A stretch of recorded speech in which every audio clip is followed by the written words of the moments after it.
যুক্তরাষ্ট্রে গিয়ে এক সময়ের জনপ্রিয় চিত্রনায়িকা শাবনূর বেশ ঘুরে ফিরে বেড়াচ্ছেন। সফরে তার দেখা মিলছে নানা তারকার সঙ্গে। কদিন আগেই দেখা গেল মৌসুমীর সঙ্গে, এবার অমিত হাসান, কাজী মারুফ, মাহিয়া মাহিদের সঙ্গে। আসছে সিনেমা নাকি ভিন্ন কিছু?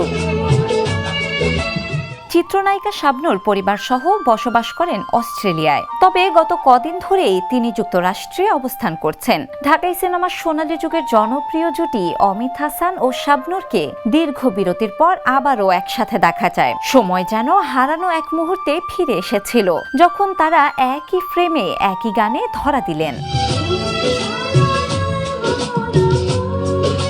সম্প্রতি কাজী মারুফ ফেসবুকে একটি ভিডিও আপলোড করেন, যেখানে জুটি বেঁধেছেন অমিত ও শাবনূর। সেখানে উপস্থিত অন্যান্য অতিথিরাও ওই সোনালী স্মৃতিকে ক্যামেরায় ধারণ করতে ব্যস্ত হয়ে পড়েন। এই ভিডিও প্রকাশিত হওয়ার সাথে সাথে ভক্তরাও যেন হারানো সময়ে ফিরে গেলেন।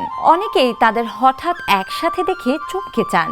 এতে ভক্তদের মনে প্রশ্ন, এত সব মিলন আয়োজনের পেছনে আসছে সিনেমা নাকি অন্য কোনো কারণ? শিলা ইসলাম, দ্য নিউজ।